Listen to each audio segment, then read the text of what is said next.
Okay, put this guy right up here. There we go. Alrighty, so I've got a PC on my hands that I have built and sold, and it's back with me. You might ask why? Well, customer actually has had it for about 1.5 years or so, and it's not posting, it's not booting. So figured what better way to make some content for you guys and make a video on troubleshooting PC hardware. So let's go. Okay, so first things first, I just want to take a peek inside of the PC here and see if anything just kind of looks visually off or anything of that matter. I will say one thing too as we open up the case. I did work with this customer the day before I got it. He thought that the graphics card was bad or died, so I had a spare 1060 on me that I said, hey, I'll swap it out for you. No problem. So we did that, but turns out the issue is still present. And I actually tested that graphics card that was originally in this PC, which was actually an RX 470, and that card works. So aside from some dust that has accumulated over the 1.5 years plus that he's had it, I don't see anything particularly out of the ordinary. RAM is seated in there good. Motherboard power is good. CPU power is good. This is, I know it's good because I swapped it out for him and just in a parking lot. Yeah, nothing looks really off. It looks fine to me. Make sure that power cable is on the CPU power, just to make sure that that's good. So yeah, I guess a quick rundown on the specs of the PC too. So we got a Ryzen 5 1400 first gen Ryzen, a bit older system, still good for 1080p gaming, 16 gigs of, this is Dual RAM. It's a LED memory, and that's also what he said, that he's getting no display and the memory isn't lighting up. So that kind of that's throwing me for a loop here, either thinking we might have bad memory or there's something wrong with the motherboard, because we know we've already gone through the step of troubleshooting the graphics card being okay. So, and I know this one to be all right as well. So let's just run through it, and I'm going to just give the PC some power, and I just want to basically recreate the issue that he was seeing, so that way we can see it full force and get to figuring out what exactly is wrong with the PC. So let's go get a monitor and see what happens. Okie doke, got my monitor plugged in and we got the little amber light on, so that means we got some power. The PC has power plugged in. Make sure the power switch is on. Yep, it is on, and let's see what we get. 5, 4, 3, 2, 1. Okay. CPU fan spinning, motherboard lights lighting up, other fans are all spinning, but definitely getting the case of memory not lighting up like he said. So that is, let me see it a little better, not good. And as you guys can see, we've got no display. Well, could have some bad memory. Let's swap out some memory and see what happens. Okay, so if it ends up being memory, I guess this is going to be a pretty anticlimactic video. Won't be much troubleshooting involved other than swapping RAM, but hey, you know what? Sometimes it happens, I guess. So let's pull these out. Again, this is what we got here that we're dealing with. Asus Aura Sync-based Dual memory. These are pretty good DIMMs, 8 gig DIMMs. So it'd be kind of a bummer if they died, but those are now out, and I've got just a DIMM that I took out of a system. This is actually came from my old system. This is an 8 gig Trident Z Neo. So we'll see how that goes. Get this bad boy in there and give another boot attempt.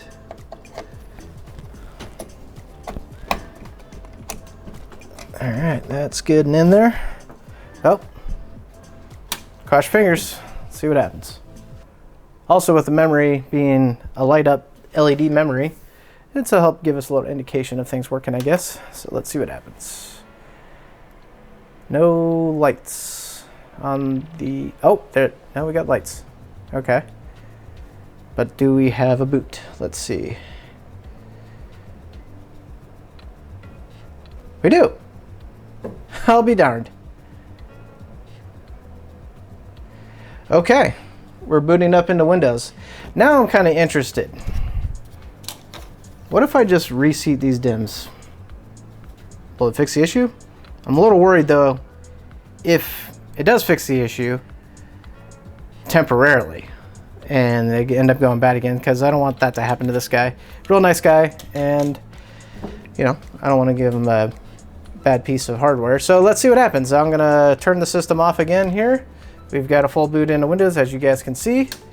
I'm just gonna swap the memory back and we'll find out.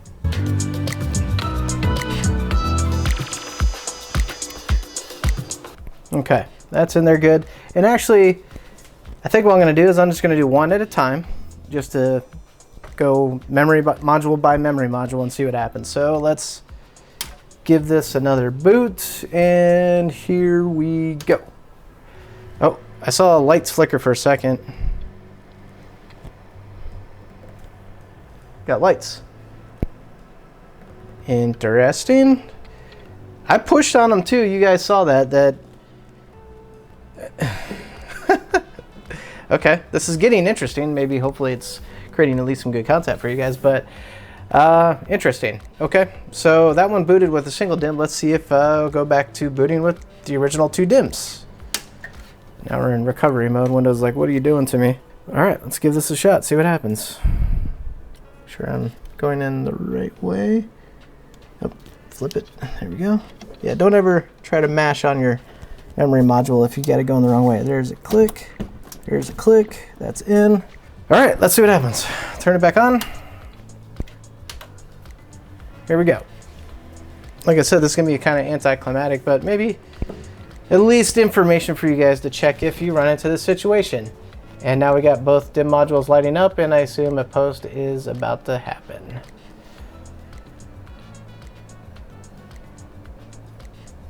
Or not. Aha! Could we have one single bad DIMM? But the interesting thing is it's lighting up.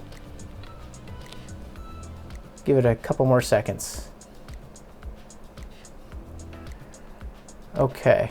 Well, at least this video is getting a little more juicy for you guys. Okay, so it looks like no post when we put in the second DIMM.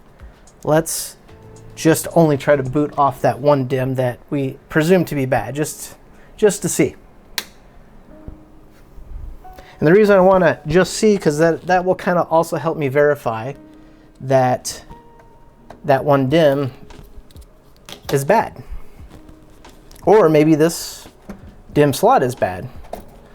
But it seems like when this sucker's in the system, we're having an issue. So let's get it in over here into the primary slot, the one that we presume to be bad.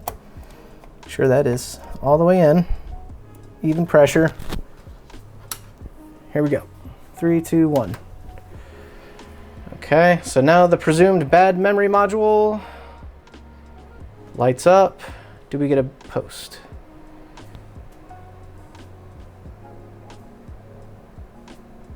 What? Okay, now it's getting really interesting. So we've got a post with it just in a single slot.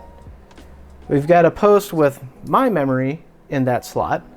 We don't have a post when we got both of these in there populated. Okie doke. All right, let's try this. Shut it down. Let's keep that one in that slot actually, and let's put the presumed what we thought was the good one into this slot and see what happens. We might actually maybe we have a bad DIMM slot on the motherboard, which doesn't necessarily mean a bad thing per se. The PC will still operate obviously, but we want to be able to populate both those channels for maximum performance. So we got lights. Do we have action? We do have action.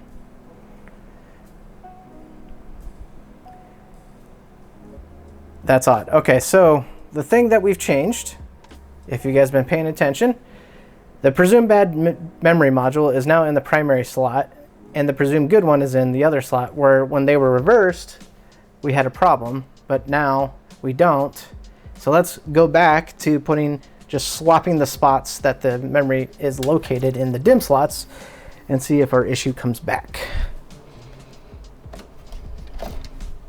Okay, so presumed good, or presumed bad one, it's going on the right side this time. And presumed good one, now going back to the way I got it. And had it in the first place when we did not have a post. Okay, there's one.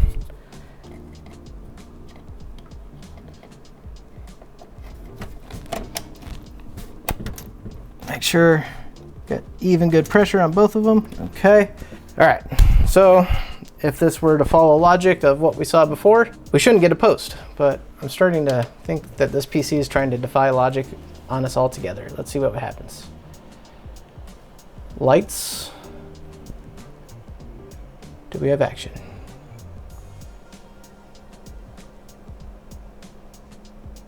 We have action.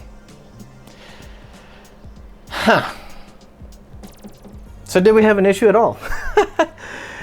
Well, let's talk about it for a sec, because I have a theory now that we've gone through this. All right, guys. So what I thought was an issue that I'd end up having to replace parts for on this PC, which now fortunately it looks like we don't have to, but what just happened there? I think what might have happened is we kind of inadvertently cleaned the DIMM slots. You can see that the PC is a little on the dusty side, and I'm going to dust it out with my brand new air duster. If, by the way, you haven't seen that video, one that was previous to this one, check that out. Nifty little tool. But I'm going to clean it up and get it nice dust free for him. But I think what might have happened here is maybe some dust accumulated inside the memory module slots, and over time might have created some lapse of connectivity of the contact points on the memory and the actual motherboard slot, and through that it stopped booting. But through us inserting and reinserting, basically we're kind of in effect cleaning the slot, even though not really, but just kind of removing the debris to a point where it looks like it started working. So I think I feel pretty confident to return the PC in its current state. I don't think actually there's a problem with the memory there. It might have simply just been some dirt. So I guess moral of the story here is keep your PCs clean, and you won't run into these issues. So I'm gonna get this thing dusted up and return to him, and off it'll go, and he'll be one happy customer once again. So anyway, guys, I hope you enjoyed this type of video. This was kind of not what I expected. I was exploring this blind with you guys, and I thought for sure there was gonna be a part that was busted that I was gonna have to replace. Turns out that's not the case at all, and seems to be working just fine. So let me know if you do like this type of content. I'll definitely try to deliver more of this as I can. I like troubleshooting. Sometimes it's frustrating, but I think it provides good value to you guys. So anyway, thanks for tuning into this one. I appreciate your time, and I'll catch you in the next one.